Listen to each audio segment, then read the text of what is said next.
So here's the little back history. So he's a Muslim revert, and he was previously married. And in his previous marriage, he had a kid, and the lady that he was married to was not she was not a Muslim, and he ended up going through his reversion slash conversion, right? And we tried speaking to her in regards to Islam and all things positive and how it can just better their life and all that other stuff. And same thing with the oneness of Allah subhanahu wa ta'ala. This lady was a Christian lady. And obviously, as Muslims, we are allowed from a male side to marry non-Muslim women. Preferably, someone that is of a believer, of a believing stance. So like, they're not like atheists, so they're not like, complete disbelievers. But again, there's a caveat to that, right? The caveat is if you're planning on building out a family and doing all this stuff, then you have to know that eventually that woman is going to, first off and foremost, want to explore Islam, because obviously there's no compulsion in religion. But they're going to be raising your kid and culturing your kid and so on. So how this kind of conversation stemmed up was he reached out to me and he said, hey, I'm going through my divorce proceedings and so on. And now that I'm a Muslim, how do I actually find a Muslim woman? So all I could do was just reflect on my own personal experience. And I, jokingly told him, oh man, you just got to go to Umrah. Right? Because that's like, I know that you're not supposed to be going to Umrah for the purposes of finding a wife, but that's actually how I found my wife. So when I was conducting my very first Umrah, I had like a little pamphlet, right? That my mother at the time, she wrote a bunch of these du'as on things that she wanted me to make supplication for. And the very first thing was, Ya Allah, please grant me a woman that will walk me into Jannah. So that was the first dua that I read off when I was at the Kaaba. And, subhanAllah, in short, what happened was during that trip, so after I conducted my first Umrah, I ended up meeting somebody and I'm married to her now, right? So I jokingly told him, hey, go and conduct Umrah. But now that he reached out to me, I'm just kind of thinking to myself, I'm like, you know what? Reflecting on my own personal experiences, I didn't actually know how to talk to hijabis, and like, how do I deal with someone that, there's like the halal gap, and then there's like the whole introduction to family, and then there's this whole like step-by-step process that needs to take place to like vet someone, but you can't necessarily do it traditionally, like by traditionally, I mean like Western tradition. You can't just be like, hey, you want to go out? And there needs to be like certain protocols and stuff. So Navir and I were hashing out ways on how we could discuss this topic. And I said, you know what, why not just like share our experiences and hopefully there's good and guidance that comes from it. So here we are. Inshallah. I don't know. Can maybe I can hear a little echo. Is okay on your side? Yeah. Do you have an echo from me?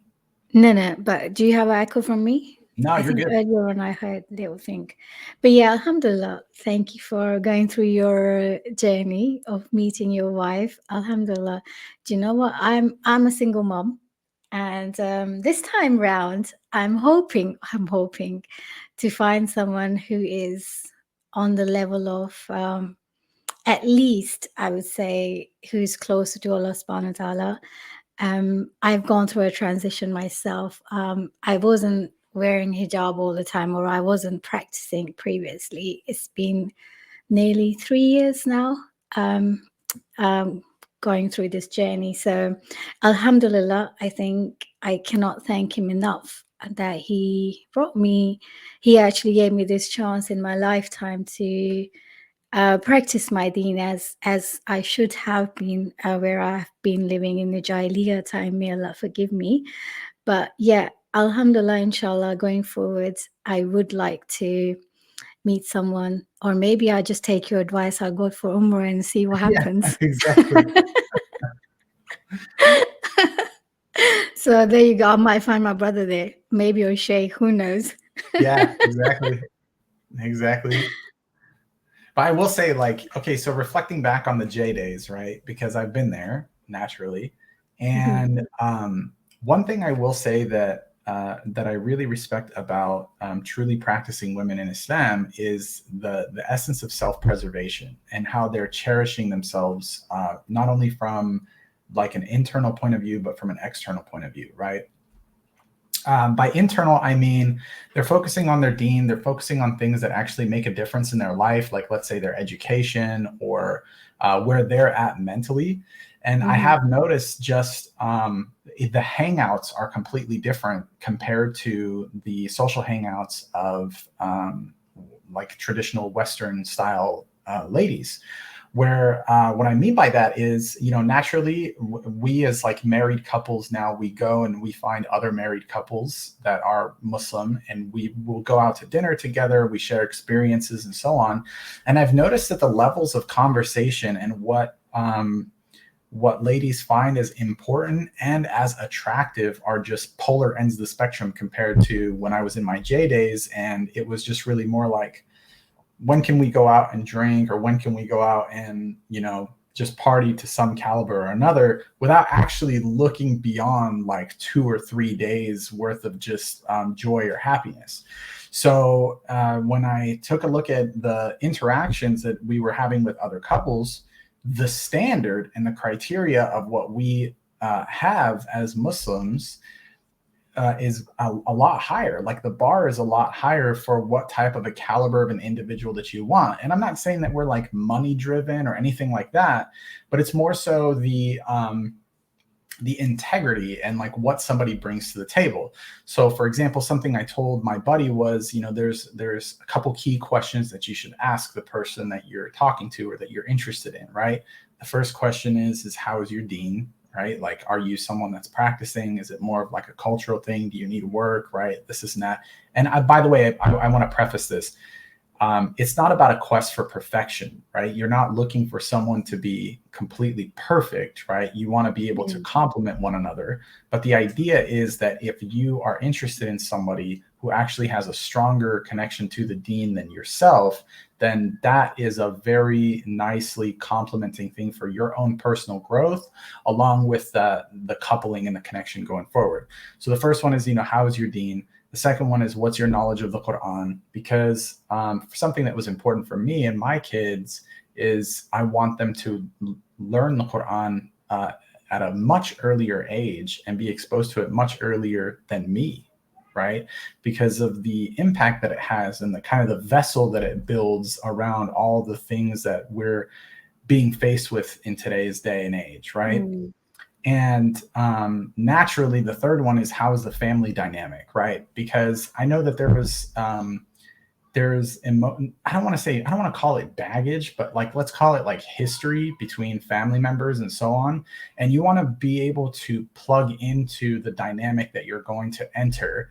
And one of the things that I talked to with my current wife right now was that family dynamic. And hey, would they be willing to be accepting of me, like as a white person coming into a Muslim colored household? Like, what are they going to be like? Like, are they going to be like, hey, dude, you're just like you're kind of second rate and so on and so forth? And alhamdulillah, I was very happy with the way that not only that she responded as far as her familial bonds. Because she comes from a big family. So like, but also how her family treated me. And that was a reflection of kind of like the first two questions, which was, how is your deen and your knowledge of the Quran? If the deen is a little bit short, they're not going to understand that they have to accept somebody that's different, right? So I'm wondering from like your perspective, now that where you're at now and kind of looking back, if you had something similar to where you learned from your previous experiences and now you're either setting some of these standards and how you're kind of gauging the playing field, so to speak, you know, going forward. Okay. Previous marriage was completely different to what I would go forward with. If I do get married again, only Allah subhanahu wa ta'ala knows this, but hoping it will be, inshallah. So it will be completely different criteria, I would say. As I said, I wasn't practicing, and he wasn't as practicing as we all should be. I mean, I think I'm not going to go into that, but Inshallah, what my criteria this time would be, as you correctly said, that Deen is very important, and that's one of the top thing for myself as well. Deen, character, and what he can bring, and what he can add value into my life. I think bringing value into my life is very important, especially what I have gone through. I've gone through some major depression in the past. So I just want to, like, that peace of mind. I need a real thing. Someone who's more real, someone who can be more accepting of the fact that I come with two children, so I'm not just on my own. So someone's more adaptable to my situation, and someone who can be a good role model. I'm not saying he needs to be the father, but someone who can be a pleasantly good role model for the kids. So yeah, that's that. These are my criterias: character, Deen, and who can add value, inshallah. Yeah, I think these are excellent criterias. And, kind of looking forward in that, I think about my contribution to the relationship. I think what comes to mind as you were speaking was how there's a divide between and I think it's more of like a cultural divide personally. It just depends on who you're kind of talking to, but where there's this thing of like manhood and what actually establishes manhood and masculinity. And like, that's like women will take care of this and men will take care of this, right?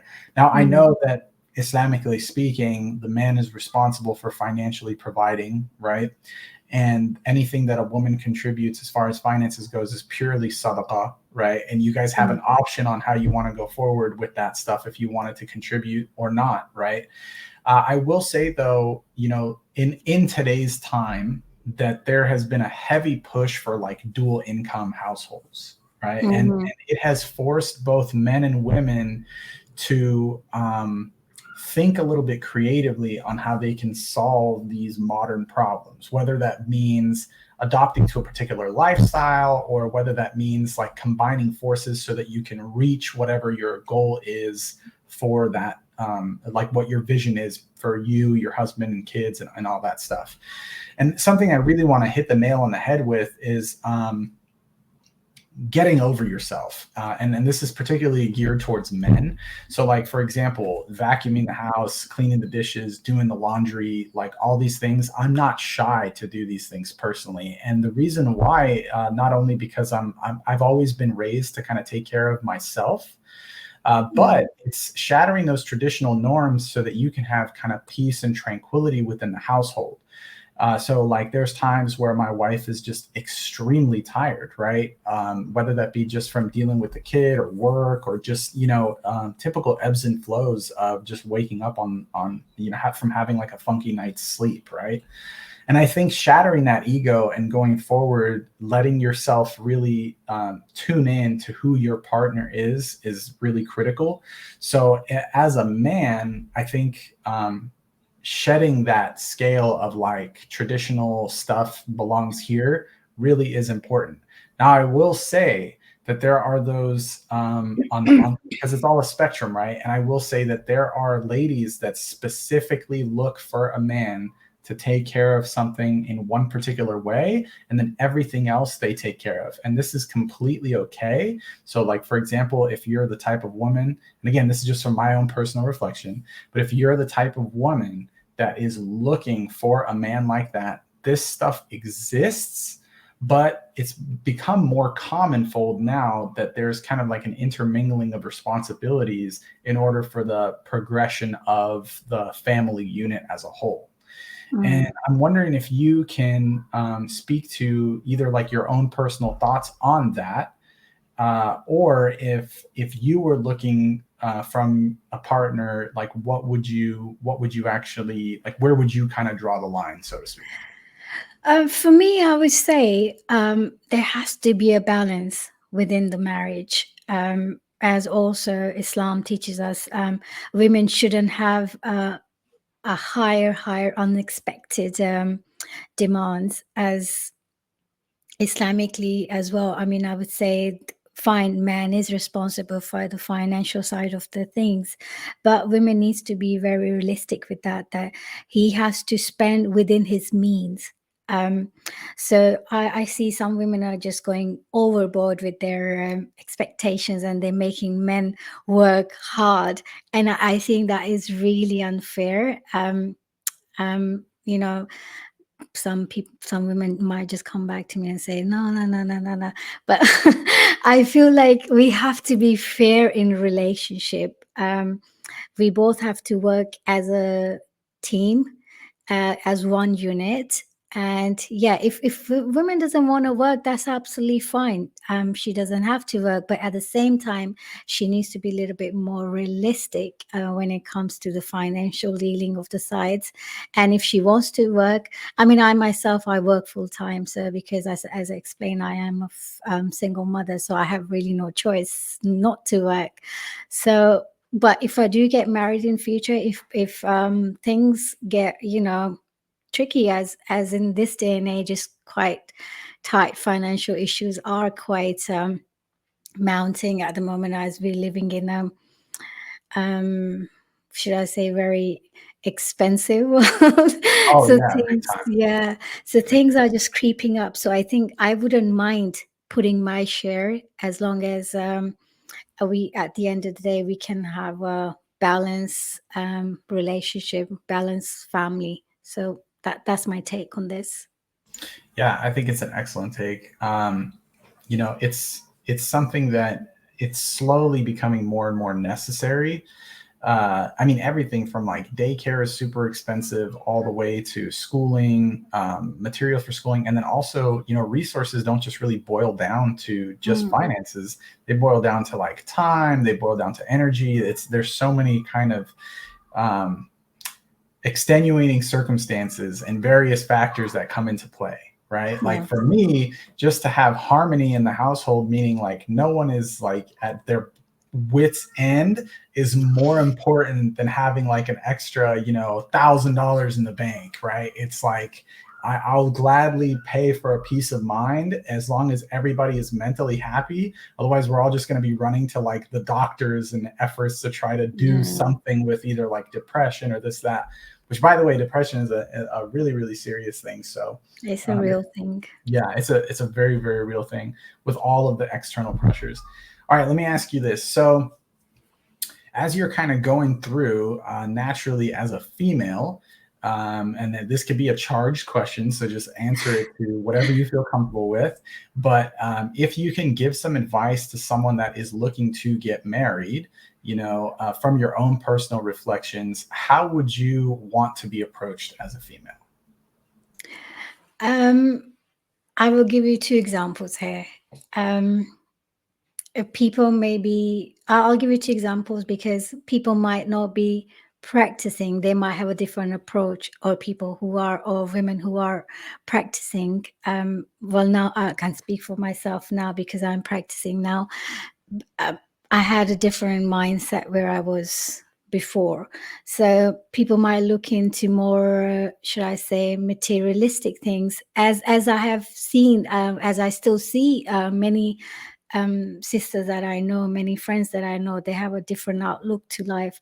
So they have like a different set of list. They come up with such random list. I sometimes laugh. I'm like, are you being serious? Are you being for real? Are you really gonna find this man in this dunya? Seriously?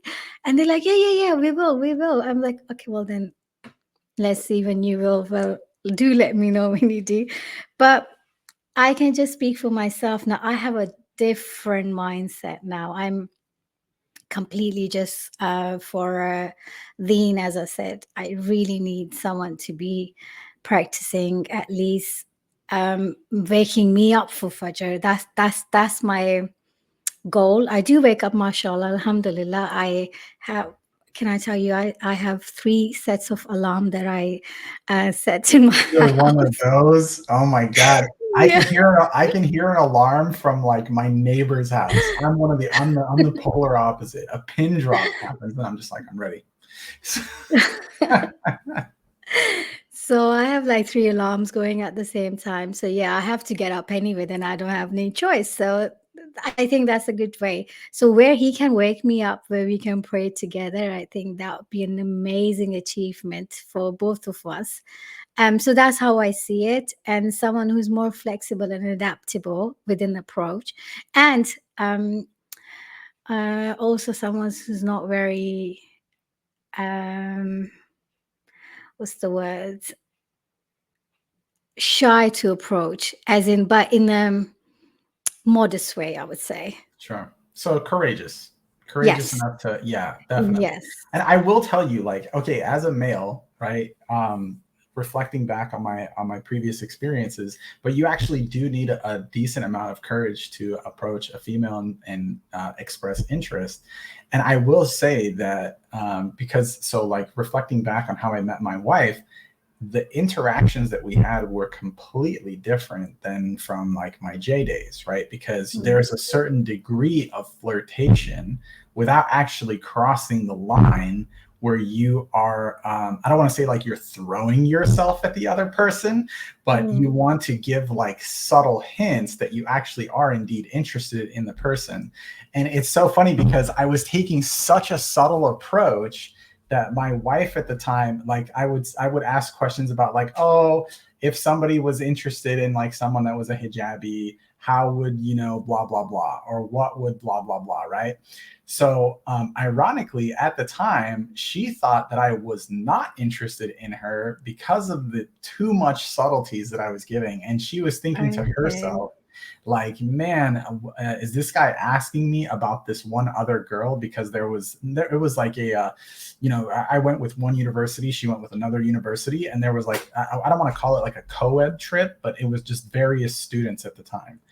And she was thinking that I was referencing or asking her for advice on how to approach some other woman that was there, right? Mm. And little did she know that the actual advice that she was giving me was just like a direct answer to her. And but I had to like walk this like really fine line of don't be insulting, don't be a creep, don't be like overzealous and stuff like that. And I think as a man, like we have this tendency to think like, oh, if I screw up, like that's it, it's like a one and done kind of a shot.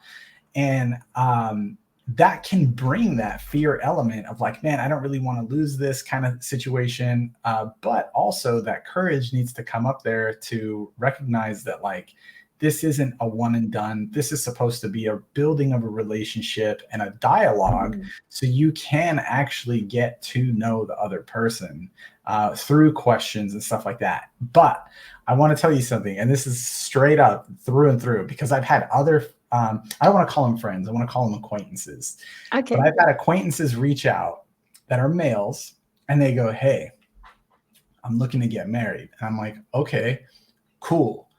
What do you want from me? Like, I'm like the worst person to ask, man. Like, first off, I come with a very, very thick background of like jahiliyyah. So like I can't give you advice on the whole Islamic thing. And then they Mm. go, no, no, no, it's cool, it's cool. I have a resume. And I just told myself, I'm like, you have a what? And he's like, oh, I've got Okay. a resume. And I'm like, dude, I'm not a matchmaker, bro. Like, what are you talking about? A resume? I was like, please take this thing, read it, and then incinerate it. Like, what the heck are you going to do with this thing? Are you just going to like staple it to your head and walk around and be like, look at me? No.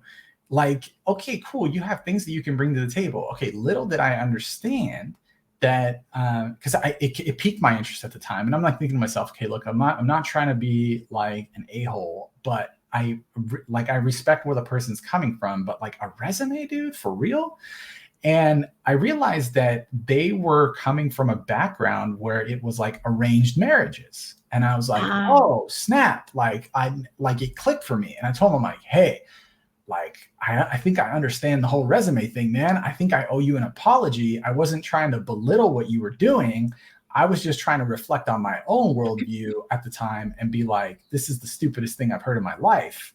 Like, you're not applying for a job. I can't envision something where like a woman is sitting next to a man and they're just like interviewing each other But then it kind of dawned on me a little bit, and I had fun with the idea. I was like, "Yo, first dates are kind of like interviews. Like they're straight interviews, but they're not like that type of an interview, you know." Wow. So I was like, okay, let me just take a step back real quick, and I ended up talking to the person, and I'm pretty sure that the person is now either engaged or married, but I don't know if you've ever had something like that where like I think what you're trying to say is this person may be having a kind of like a CV. It's actually a profile, which is very much common. If really, you're look, yes, it is. It is oh my very gosh, okay, common. so My God, it is unbelievable. Like people are actually have their like a profile set up, their requirements, what they're all about, and yeah. So I can somewhere agree with this person that you're talking about.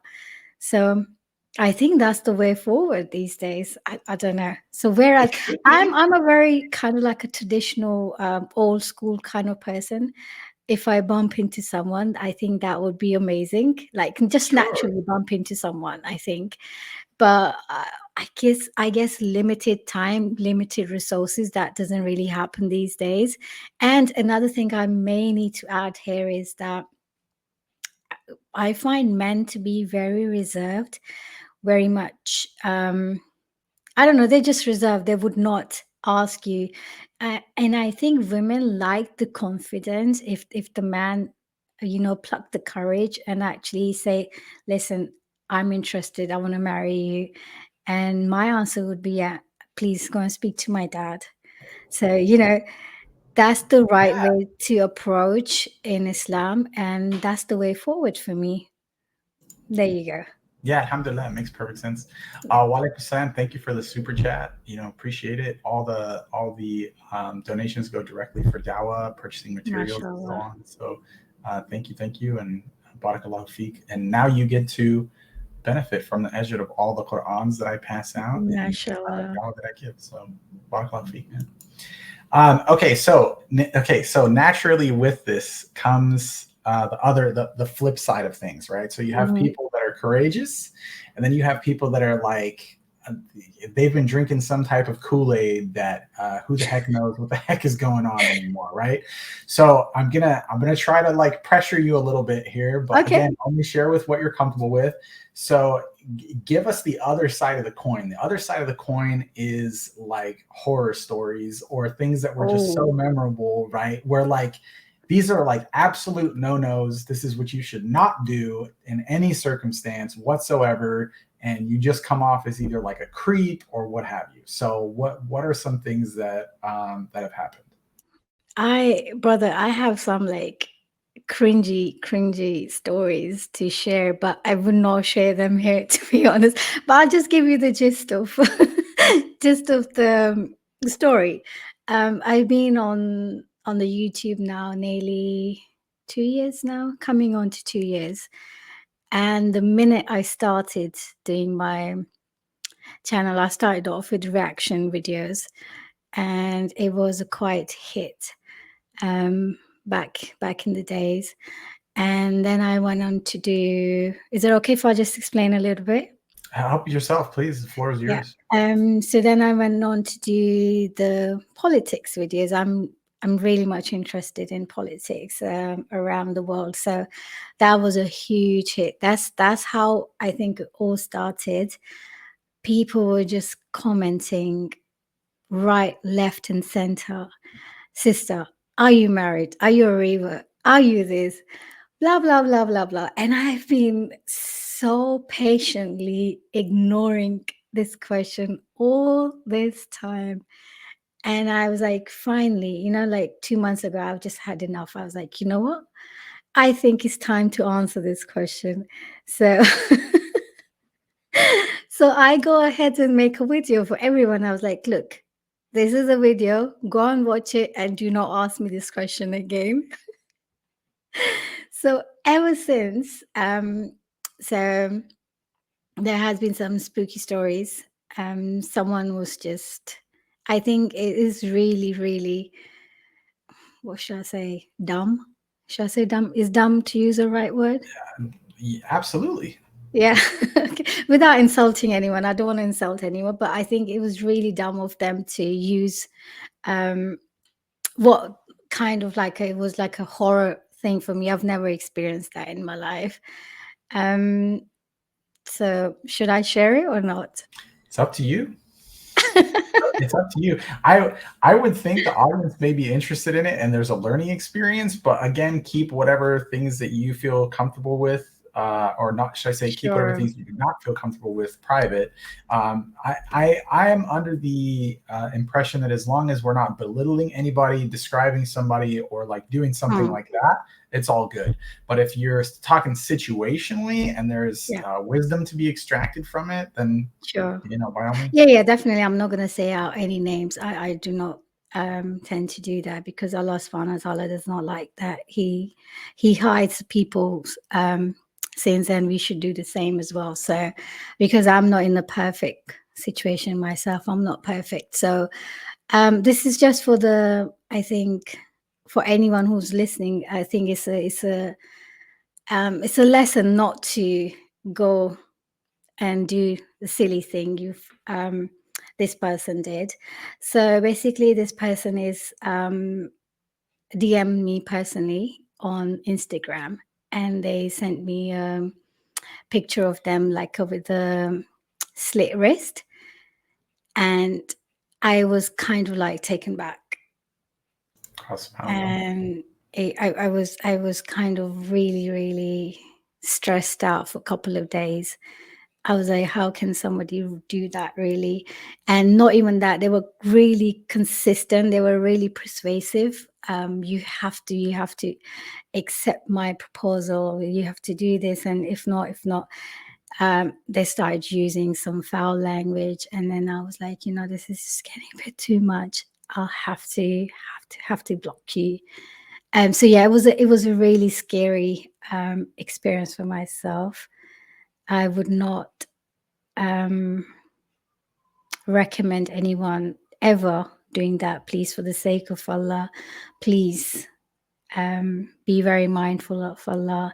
Be very mindful of your body because your body belongs to Allah subhanahu wa ta'ala, and we are nowhere to harm our body in any way or shape. Yeah, 100%. Not only that, but that is actually passing the trauma on to someone else, like mentally, even if I received that, because I've talked to suicidal people before. And some of them you have to kind of walk off the cliff, so to speak, where you're just like, hey, come back, right? Let's just get off that cliff. You're not Mm, going to jump, so to speak. And what they don't realize is that it's a very real thing when you're putting that amount of pressure on somebody else. And by the way, it also happens in existing relationships. So like if somebody is married to somebody else and they're afraid of divorce or they're afraid of losing that somebody else, they may feel like they are trapped. So mm, very interesting. And may Allah subhanahu wa ta'ala help that individual that actually felt that they needed to display that type of trauma in order to captivate somebody. There's an old saying that comes to mind, which is you catch more flies with honey than you do vinegar. And mm, that was like the strongest vinegar that I've seen or heard of in a very long time. So going forward, opening up that dialogue and actually recognizing that yes, as someone who's interested in male to female or female to male, like when you're having that dialogue, you're opening up a vulnerability. You're basically saying like, hey, look, I'm exposing my interest over to you and I'm hoping that I get the reaction that I get, right? But here's the deal: there is a very strong reality that the other person may not like you. mm, They may not like you for several reasons. Either you don't have the color hair that they're interested in, all the way to who your character is once they actually start engaging. And at any point in time, nobody should feel committed to the other person. And it's a thing of respect, because I think a lot of folks are they have this like grandiose idea in their head of them marrying like an ideal vision of who they want to be with. And when they see somebody, they start to, for lack of a better word, fantasize about what life would be like in this like grandiose perfection type thing. And that's just not how the reality of things are. There's going to be ups in a relationship, there's going to be downs in a relationship, and naturally we believe in the qadr of Allah subhanahu wa ta'ala. So whoever he destined for you, that's who you're going to receive at whatever time that you're going to receive them. And you guys will battle through things with each other as time goes on. But to have this like fantasy of just because you see somebody and now all of a sudden you think, oh, life would be so much better, right? This is like it's a false dichotomy. This is like, you got to get that thing out of your head. And if you receive a rejection, such as the other person saying like, hey, thanks a lot, but I'm really not that interested, it's not an attack on you personally, but rather it's just letting you know that we're not really destined for one another. And you have to respect that, right? Both, even if you're a male or if you're a female. So it's saving the person from future loss, so to speak, and future heartbreak and all these things. And it's something that I would always tell my wife, like, I really respect the Islamic position of that self-preservation, because you know, you don't understand what it's like to have your heart completely ripped out. And it's at no, you know, that's something that Western society and so on, when you have all these, like, you know, who comes to mind? Like, okay, look, I do not listen to music. Alhamdulillah, I haven't listened to music in a very long time, but Taylor Swift comes to mind, right? Like every one of her songs, supposedly, from what I'm told, is about heartache, heartbreak, and like her previous relationship. So like there's this rolling joke that if you're interested on when Taylor Swift is going to come out with a new album, just look for the next breakup kind of thing. Right?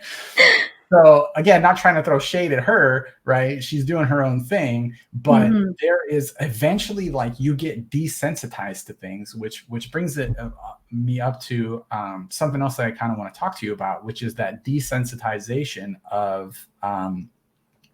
of the world, right? So as you're kind of looking up on Instagram, or you're looking up on TikTok, or you're looking up on all these other platforms, you know, and you see all of this either relationship or like sort of like masqueraded happiness, which I like to reference it as, you start naturally wanting and desiring whatever that may be. And I'm wondering if you feel the same way, but do you feel that, like, as people are perusing through social media, that psychologically it's impacting them to the point where they feel that they have to act like not themselves in order to get what they're interested in? See, the story behind the camera, behind the social media is completely different. There's a really good documentary that I saw, I think last year. I don't quite remember the name of the documentary, but if I do, I will let you know. It was all about the social media, how people are actually behaving, and what they are portraying is completely opposite to what their lives are actually. So I feel it's kind of way damaging people's minds, especially the youth, especially our younger generation, and they tend to idolize that this is the way a women should look, or this is the way a man should look, and that's what they're going to find. But as to contrary, the reality is completely different. So I think in Islam, it's all about being balanced. So I would say I think it's fake what you see on the social media, especially especially if you see the couples, how they're displaying their love, and I think for the other reasons as well. If you are Muslim, you should be like really preserving that for for a private time. You shouldn't be displaying that. And plus, another reason is that you shouldn't do that because you catch bad eye, evil eye. So I don't know if somebody agrees with me there. Yeah, 100%. I agree with you. I totally agree So with you. I think I that's think Hesed right there. unnecessary showing off wealth or love, I think it's not important. Yeah, But I agree with that. unfortunately, we're living in that world where everything is has to be out there. It's all about followers. It's all about likes. I think that's unfortunately that's a reality, sad reality we're living in. Yeah, 100%, 100%. And that all this stuff is molding how people are going to be approaching things like marriages and how people are going to be approaching things like lifelong journeys and so on. And I always try to reflect back on my own position and think to myself, like, what could have I done differently earlier? And practicing the actual deen, learning the Quran, doing these things to build these barriers so that I can have different criteria really is what boils down to it, because Islam really is a lifestyle.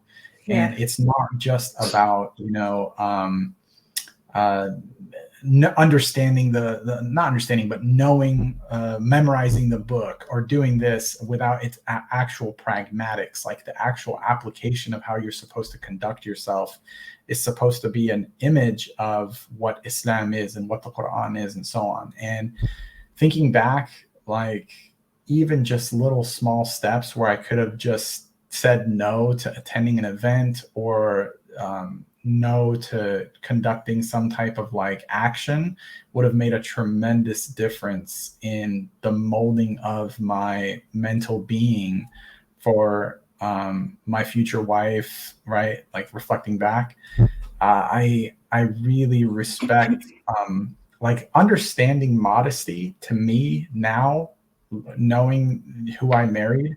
Like, I would tell her, I'm like, I made such a big mistake by not preserving myself and not preserving my modesty and so on. And actually, my wife didn't hold that against me. She accepted me for who I was and who I was looking to be, which was really nice. But Mm. it's something that I personally didn't understand how much I actually lost until I reflected on the Islamic point of view as to why. And I know this sounds really silly, because when I would talk to former acquaintances and former friends and stuff, and they had this like really stupid philosophy of you have to try before you buy, right? Uh, And I'm thinking to at the time, I'm like, oh yeah, that kind of rings a little bit of a bell. But what does that really mean? Like, what does it really mean to actually try something? What are you trying to do? Are you trying to just dump everything and just focus strictly on the physical? And you're trying to, what are you trying to do? it's like Or trying a new car, isn't it? yeah, like you got to take it for a test drive kind of Mm. thing. And it's just Oh. such a silly analogy, because you can actually explore various features of the car and you can make a judgment call from, who you're dealing with, like the actual soul that you're talking to. When you're Mm. speaking to them, when you're exploring their mind, when you're exploring their character, this is actually the real way to try something before you buy. And the things that are preserved, the things that are saved for private matters between a husband and wife, what I came to the conclusion was, which I thought was pretty powerful, maybe you might feel the same way, was if you actually preserve yourself and if your wife preserved herself, you would never know any different. And because Mm. you would never know any different, you would think that it's the best, right? So like, if you're already there and you have that preservation element intact, then why would you want to look externally if you already feel like you have the best? Because Mm. you took the time to explore the character, you took the time to question the mind and all that stuff, and then you save the physical component for last. And I feel like the Western system has it flipped, right? Like you just immediately jump to the physical, and then all of a sudden, boom, bam, you don't really know the person's character or anything else, and all these problems start to happen.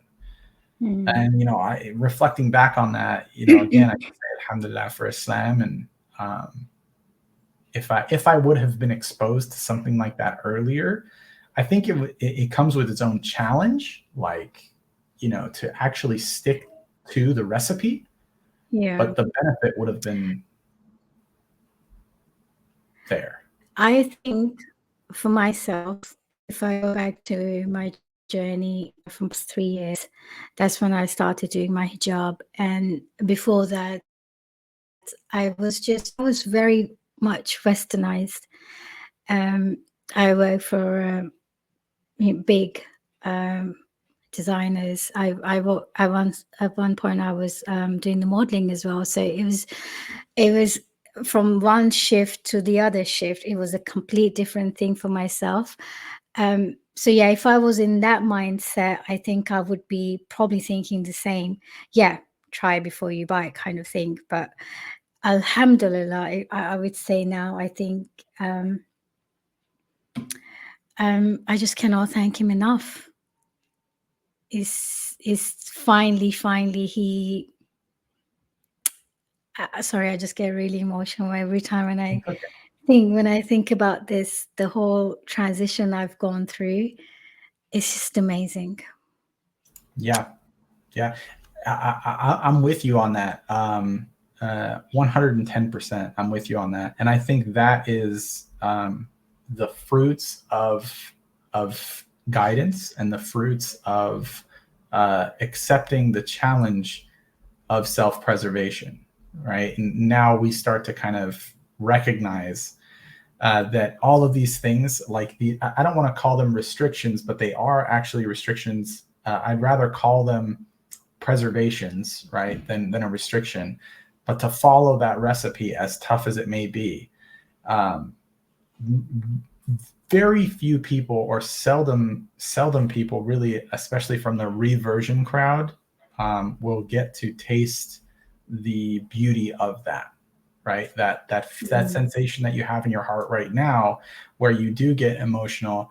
I think that this is just further attestation that, alhamdulillah, we're on the right path, and that Allah subhanahu wa ta'ala has forgiven us for the mistakes that we made previously, because we recognized them and then we adopted the philosophy and adopted the lifestyle going forward. Allah subhanahu wa ta'ala is merciful. I mean, he loves it if a servant repent.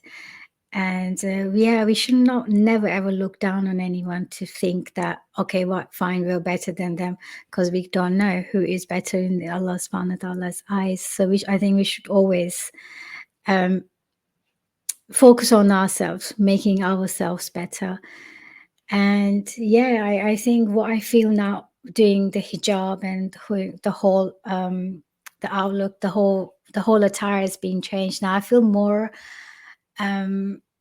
at rest, more content, where I don't have to think, oh my God, I have to impress someone. I have to look a certain way. I have to dress a certain way to attract certain person or attract the majority of people who are out there. I'm no longer doing that. So, it's so much easier as well. If you ask me, I mean, in the morning, I'm just rushing out, just literally have no time. Like 2 minutes, I just quickly do my hair and hijab, and that's it. And I'm out. It's just, I think this is the most loved thing I would say now. I just don't worry about like whatever really. I don't have to impress anyone. Yeah, it does come with some perks, right?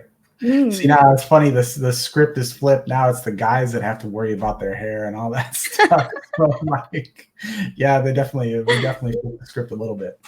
Wow, subhanallah. Well, so we're coming close to the end here, the conclusion. Believe it or not, we've been talking for nearly an hour.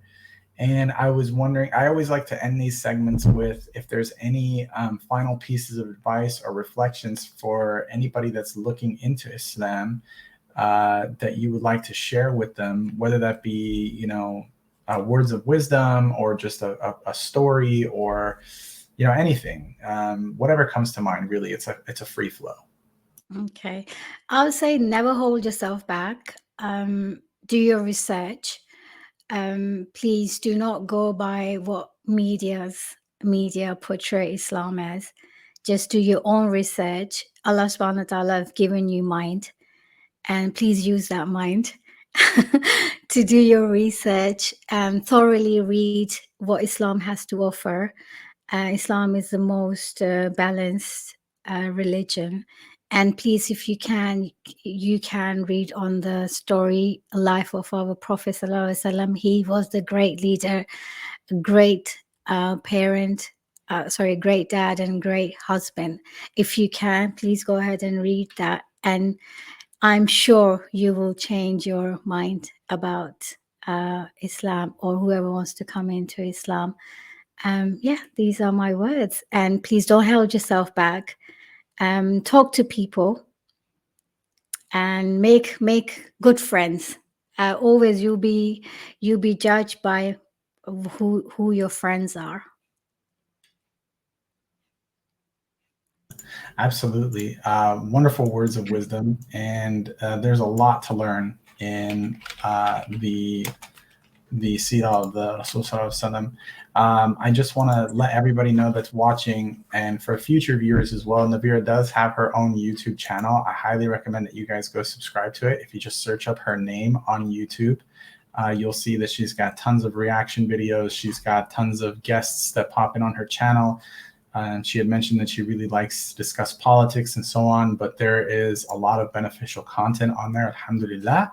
I'm going to go ahead and put the channel here in the chat for you guys. So if you get a chance, please go over there and sub to her channel. And I just wanted to personally thank you for taking the time of coming on here and discussing a subject, especially when it comes to relationships. Like, not very many ladies are open to sharing what they actually find attractive and from a female perspective in their male companions. So thank you for coming up here and giving us the stage time. And, you know, inshallah, it gives people the courage to properly approach whoever that they are interested in, and fi sabilillah, and make something beautiful of it. Thank you. I mean, I should say thank you to everyone, and most of all, thank you, brother, for having me on your show. May Allah subhanahu wa ta'ala guide us all and enter to Jannah, inshallah. Inshallah, ameen. All right. Well, with that, I want to thank you guys for tuning in. Much appreciated for the people that have contributed their donations. Once again, all that is going to go fi sabilillah, goes all towards the dawah efforts. Please be sure to check out Nabira's channel once again. And, you know, may Allah subhanahu wa ta'ala reward you all for sharing this video and increasing the reach of Islam so that people can understand that we as Muslims, we are normal human beings. We don't have like a third arm growing out of our head. We don't do any weird things. So barakallahu feekum, and assalamu alaikum wa rahmatullahi wa barakatuh. Wa alaikum assalam.